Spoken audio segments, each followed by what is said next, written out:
नमस्कार दोस्तों, स्वागत है आपके चैनल पर। सबकी बड़ी खबर के साथ एक बार फिर देखिए सामने मुद्दे जहां पर चलेंगे। सबसे पहले और बड़ी अपडेट में आपको बताएंगे दोस्तों, प्रधानमंत्री मोदी से सवाल पूछने वाली वॉल स्ट्रीट जर्नल की पत्रकार से किए जा रहे उत्पीड़न को लेकर बड़ी अपडेट सामने आ रही है दोस्तों। बाइडेन सरकार के प्रवक्ता ने इसकी जमकर आलोचना की है। बताएंगे क्या है पूरी अपडेट दोस्तों। और इसी के साथ में मध्य प्रदेश पहुंचे प्रधानमंत्री, यूनिफॉर्म सिविल कोड की करने लगे बात, यानी बीजेपी अपने कोर हिंदुत्व के एजेंडे पर लौटी है दोस्तों। और ऐसे में जैसे ही प्रधानमंत्री का दौरा खत्म हुआ, वैसे ही टीवी चैनल के द्वारा कराए गए सर्वे में कांग्रेस पार्टी ने मध्य प्रदेश स्वीप कर दिया है। बताएंगे आपको किस तरीके के आंकड़े सामने आ रहे हैं दोस्तों। इसी के साथ में खराब मौसम के कारण ममता बनर्जी के हेलीकॉप्टर की इमरजेंसी लैंडिंग करानी पड़ी है दोस्तों। इसी के साथ में विपक्षी एकता से बीजेपी से ज्यादा गोदी मीडिया को हो रही है परेशानी। बताएंगे आपको किस तरीके से देशभक्त लोकतांत्रिक गठबंधन के खिलाफ अफवाहें फैलाई जा रही है दोस्तों। इसी के साथ में क्या जम्मू कश्मीर के अंदर पीडीपी की पार्टी का कांग्रेस पार्टी में विलय होने वाला है। बताएंगे दोस्तों चर्चा आखिर क्यों शुरू हो गई है। इसी के साथ देशभक्त लोकतांत्रिक गठबंधन की बैठक से अपने आप को अलग करने वाले केसीआर ने विपक्ष को लेकर एक और ऐसा कदम उठाया है दोस्तों, जिसके बाद उनकी जमकर आलोचना की जा रही है। एक एक करके चलेंगे सभी बड़ी खबरों की तरफ, सारी बड़ी अपडेट आप तक पहुंचाएंगे। लेकिन उससे पहले अगर आप भी मानते हैं कि प्रधानमंत्री नरेंद्र मोदी के द्वारा समान नागरिक संहिता यानी यूनिफॉर्म सिविल कोड को लागू करने की बात करना कहीं ना कहीं मध्य प्रदेश बीजेपी के हाथ से जा रही है, इस तरीके का संकेत है, तो इस वीडियो को लाइक करके लाल बटन दबाकर चैनल को सब्सक्राइब करके बेल आइकन दबाकर कमेंट बॉक्स में जय हिंद जय भारत जरूर लिखेगा दोस्तों। चलते हैं सबसे पहले और बड़ी अपडेट की तरफ, जहां पर अमेरिका दौरे पर गए प्रधानमंत्री मोदी ने मुसलमानों की स्थिति पर सवाल करने वाली पत्रकार को प्रताड़ित किया जा रहा है। इसकी शिकायत अखबार ने व्हाइट हाउस से की है। आपको बता दें कि प्रताड़ना झेल रही पत्रकार वॉल स्ट्रीट जर्नल अखबार से जुड़ी हुई है, जिनका नाम है सबरीना सिद्दीकी, जिन्होंने प्रधानमंत्री नरेंद्र मोदी से भारत के अंदर लोकतंत्र को लेकर सवाल पूछा था। और इसके बाद दावा किया जा रहा है कि पत्रकार के साथ ऑनलाइन उत्पीड़न किया जा रहा है। अखबार ने बताया कि उत्पीड़न करने वाले लोग मोदी सरकार के कुछ नेता भी हैं। अखबार ने इस उत्पीड़न के पीछे का कारण पत्रकार के मुस्लिम होना भी बताया है। अखबार की शिकायत पर व्हाइट हाउस ने पत्रकार के उत्पीड़न की निंदा की है। अखबार ने कहा कि हमें उत्पीड़न की घटना की जानकारी है, ऐसी घटना स्वीकार नहीं की जाएगी। दरअसल दोस्तों व्हाइट हाउस के प्रवक्ता ने कहा कि हमें अफसोस है कि प्रधानमंत्री मोदी से सवाल करने की वजह से महिला पत्रकार को प्रताड़ना झेलनी पड़ रही है। हम इसकी कड़ी निंदा करते हैं। कांग्रेस पार्टी ने वीडियो शेयर करते हुए लिखा है कि सनद रहे कि 9 साल में पहली बार प्रधानमंत्री ने प्रेस कॉन्फ्रेंस की थी, उनसे सवाल पूछा गया था और इस एक सवाल ने प्रेस की स्वतंत्रता के खोखले दावे को उधेड़ कर रख दिया है। आप लोग इस पर जो भी राय हो दोस्तों लिखकर जरूर बताएगा। साथ साथ मध्य प्रदेश पहुंचे प्रधानमंत्री मोदी ने भारतीय जनता पार्टी के कोर हिंदुत्व के विचारों को आगे रखते हुए यूनिफॉर्म सिविल कोड को लागू करने को लेकर बड़ी बात कही है। प्रधानमंत्री ने यूसीसी की वकालत करते हुए कहा कि एक ही परिवार के अलग अलग सदस्यों के लिए अलग अलग नियम नहीं हो सकते और कोई भी देश 2 कानून के आधार पर नहीं चल सकता। कुछ ही महीने में चुनाव का सामना करने जा रहे मध्य प्रदेश में भारतीय जनता पार्टी के द्वारा मेरा बूथ सबसे मजबूत अभियान के अंतर्गत पार्टी कार्यकर्ताओं को संबोधित करते हुए प्रधानमंत्री ने मंगलवार को सवाल खड़ा किया कि ट्रिपल तलाक इस्लाम का अभिन्न अंग है, तो उसका पालन मुस्लिम बाहुल्य देश यानी मिस्र, Indonesia, Qatar, Jordan, Syria, Bangladesh और पाकिस्तान में क्यों नहीं होता। उन्होंने कहा कि 90% सुन्नी मुसलमान आबादी वाले मिस्र में ट्रिपल तलाक को 80-90 साल पहले ही खत्म कर दिया गया है। प्रधानमंत्री ने भोपाल के अंदर ट्रिपल तलाक को लेकर बयान देते हुए कहा कि जो लोग इसकी वकालत कर रहे हैं वो वोट के भूखे हैं और मुस्लिम बेटियों के साथ घोर अन्याय कर रहे हैं। प्रधानमंत्री ने यूसीसी को लेकर जो टिप्पणी की है दोस्तों, इसके बाद माना जा रहा है कि भारतीय जनता पार्टी 5 राज्यों के चुनाव के मद्देनजर अपने कोर हिंदुत्व के एजेंडे पर लौटने वाली है, यानी यूसीसी और राम मंदिर के आधार पर 5 राज्यों में बीजेपी चुनाव लड़ने जा रही है दोस्तों। ये धीरे धीरे क्लियर होता जा रहा है, क्योंकि लॉ कमीशन की ओर से कुछ दिन पहले लोगों से और संगठनों से यूसीसी के बारे में राय मांगी गई थी और अब प्रधानमंत्री की ओर से भी टिप्पणी की गई है। आपको बता दें कि एपी न्यूज के सी वोटर ने प्रधानमंत्री नरेंद्र मोदी के भाषण में यूसीसी का मुद्दा क्यों उठाया जा रहा है, इसके संकेत दे दिए हैं दोस्तों। यूसीसी को लेकर प्रधानमंत्री का बयान शायद इसलिए आ रहा है क्योंकि मध्य प्रदेश के अंदर भारतीय जनता पार्टी की स्थिति काफी ज्यादा खराब हो गई है दोस्तों। जो जानकारी सामने आई है एपी न्यूज के सी वोटर की ओर से कराए गए सर्वे के अनुसार मध्य प्रदेश में 230 में से 132 सीटों पर जब जानकारी इकट्ठा की गई तो कांग्रेस पार्टी को 82 सीटें मिल रही है, जबकि भारतीय जनता पार्टी को मात्र 48 सीटें मिल रही है। लगभग आधी सीटें बीजेपी को है, वहीं पर अदर्स को 2 सीटें मिल रही है दोस्तों। कांग्रेस पार्टी एक डिसाइसिव लीड लेकर मध्य प्रदेश में लगातार आगे चल रही है और प्रधानमंत्री मोदी के द्वारा जो बयान दिए जा रहे हैं दोस्तों, जो मुद्दे उठाए गए हैं, कहीं ना कहीं यह भी एक तरीके के रुझानी है मध्य प्रदेश के चुनाव को लेकर। आपकी जो भी राय हो लिखकर जरूर बताएगा। साथ साथ पश्चिम बंगाल की मुख्यमंत्री ममता बनर्जी के हेलीकॉप्टर को मंगलवार को खराब मौसम के कारण सिलीगुड़ी के पास एक सेवोक एयर बेस पर आपात स्थिति में उतारा गया। अधिकारियों ने इसकी जानकारी देते हुए सीएम ममता बनर्जी जलपाईगुड़ी में एक चुनावी रैली को संबोधित करने के लिए जा रही थी, जिसके बाद बागडोगरा हवाई अड्डे जाते वक्त उनके हेलीकॉप्टर में कुछ खराबी आ गई और रास्ते में ही उसे उतरवाना पड़ा है। एक अधिकारी ने कहा कि बहुत तेज बारिश हो रही थी, जिसके बाद पायलट ने आपात स्थिति में हेलीकॉप्टर को उतारने का फैसला लिया। साथ साथ दोस्तों जब से पटना के अंदर पेट्रियोटिक डेमोक्रेटिक अलायंस यानी देशभक्त लोकतांत्रिक गठबंधन की बैठक हुई है, तब से भारतीय जनता पार्टी के नेता तो बौखलाए हुए हैं। वहीं पर दूसरी ओर गोदी मीडिया के भी लोग काफी ज्यादा बौखलाए हुए दिखाई दे रहे हैं। दोस्तों सोशल मीडिया से लेकर तमाम उनके पेज पर डिबेट कराए जा रहे हैं। प्रधानमंत्री मोदी के द्वारा यूसीसी उठाने के मुद्दे पर चर्चा के दौरान जो कैप्शन चलाया जा रहा था उसमें नीचे लिखा गया था कि मोदी जेल भेजेंगे, नई लिस्ट बना ली गई है, राहुल, अखिलेश, पवार, ममता जेल के डर से एकता। इस तरीके से दोस्तों विपक्ष को बदनाम करने के लिए बयान दिए जा रहे हैं, यानी मीडिया के लोग ये स्थापित करने की कोशिश कर रहे हैं कि देशभक्तों का जो अलायंस बन रहा है वो केवल अपने आप को बचाने के लिए बन रहा है। आप लोग किस पर जो भी राय हो दोस्तों लिख कर जरूर बताएगा। साथ साथ वर्ल्ड कप को लेकर एक फिक्सचर जारी किया गया है, बताया गया है कि भारत के अंदर कहां कहां वर्ल्ड कप के प्रोग्राम होने वाले हैं। इस पर अब राजनीति भी शुरू हो गई है। आपको बता दें कि जो फिक्सचर बनाया गया है उसमें कहीं भी तिरुवनंतपुरम के क्रिकेट स्टेडियम में मैच नहीं कराए जा रहे हैं। यहाँ तक कि पंजाब के मोहाली के अंदर भी कोई मैच नहीं कराया जा रहा है, बल्कि जो पहले फाइनल जैसे बड़े मैच मुंबई के अंदर हुआ करते थे उनको शिफ्ट करके अहमदाबाद किया गया है, यानी गुजरात के अंदर क्रिकेट का फाइनल कराया जाएगा। दोस्तों इस पर शशि थरूर ने कहा कि मैं दुखी हूं कि तिरुवनंतपुरम के अंदर एक भी मैच नहीं होगा। अहमदाबाद देश की नई क्रिकेट राजधानी बन गई है, यानी सवाल खड़ा किया जा रहा है कि केवल गुजरात के अंदर ही बड़े मैचेस कराए जा रहे हैं। आप लोग इस पर जो भी राय हो दोस्तों लिखकर जरूर बताएगा। साथ साथ सोशल मीडिया में सूत्रों के हवाले से एक जानकारी देते हुए कहा जा रहा है कि पीडीपी की प्रमुख महबूबा मुफ्ती अपनी पार्टी का विलय कांग्रेस पार्टी में करना चाहती है,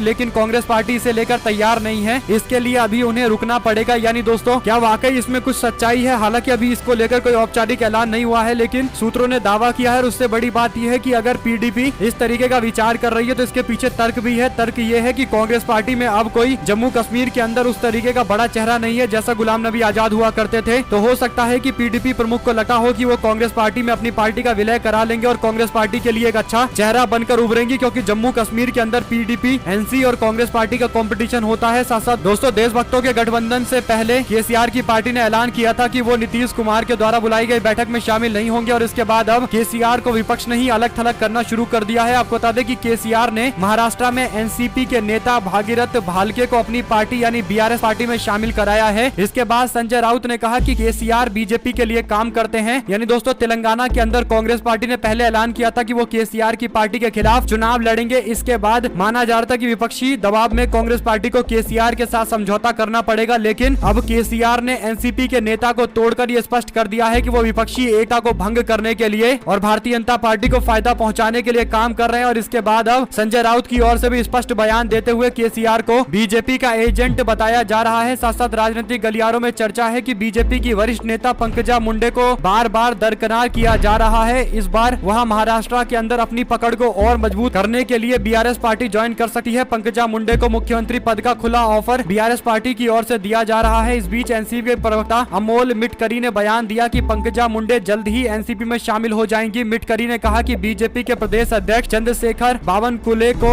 इसकी जानकारी है और वह धाराशिव में TV9 मराठी से बात कर रहे थे, तब उन्होंने ये जानकारी दी है। पंकजा मुंडे की नाराजगी और बीआरएस पार्टी के ऑफर के बीच अमोल मिटकरी ने कहा कि एकनाथ खड़से ने पंकजा मुंडे से मुलाकात की थी। इसके बाद अब तक के घटनाक्रम पर गौर करे तो पंकजा मुंडे को काफी हद तक बीजेपी द्वारा लगातार अपमानित होना पड़ रहा है। इसलिए हमें विश्वास है कि पंकजा मुंडे एनसीपी में शामिल हो सकती है। पंकजा मुंडे गोपीनाथ मुंडे की बेटी है दोस्तों, और अच्छा खासा उनका सपोर्ट बेस है, यानी उनके पास अच्छा खासा सामाजिक समर्थन है। और यही बड़ा कारण है कि भारतीय जनता पार्टी आज तक पंकजा मुंडे को बीजेपी विरोधी बयान देने के बावजूद बाहर का रास्ता नहीं दिखा पाई है। साथ साथ दोस्तों मेरा बूथ सबसे मजबूत भारतीय जनता पार्टी के लिए ऐसा लगता है कि मानो अखाड़े में बदल चुका है। इससे पहले बिहार के मधेपुरा के अंदर भारतीय जनता पार्टी के प्रबुद्ध सम्मेलन में जमकर मारपीट हुई थी। उसके बाद हरियाणा के अंदर भी एक मामला सामने आया था दोस्तों, और आज फिर से एक और बड़ी अपडेट आई है जहां पर आईपी सिंह ने वीडियो शेयर करते हुए दावा किया है कि बीजेपी के मेरा बूथ सबसे मजबूत कार्यक्रम में लात जूते चलाए जा रहे हैं, घूसे चलाए जा रहे हैं, मारपीट की जा रही है। आगे उन्होंने लिखा कि भाजपा 2024 में ढोल बजाकर जा रही है। साथ साथ दोस्तों प्रधानमंत्री मोदी ने मध्य प्रदेश में कहा कि मोदी की भी एक गारंटी है, हर घोटालेबाज पर कार्रवाई की गारंटी है। इस पर आईएनसी टीवी ने कहा कि आदरणीय प्रधानमंत्री मोदी जी सुनिए, सिर्फ मध्य प्रदेश में घोटाले की लिस्ट श्रीमती प्रियंका गांधी जी ने दी है। मध्य प्रदेश में भाजपा सरकार ने 220 महीने के शासन के दौरान 225 घोटाले किए हैं। प्रियंका गांधी ने जो लिस्ट दी है उसे सुनाया गया है। साथ साथ दोस्तों दीपेंद्र सिंह हुड्डा बोले, कहा आज दिल्ली निवास पर प्रदेश भर में बीजेपी, जेजेपी, इनेलो समेत विभिन्न दलों के नेता, पार्षद, सक्रिय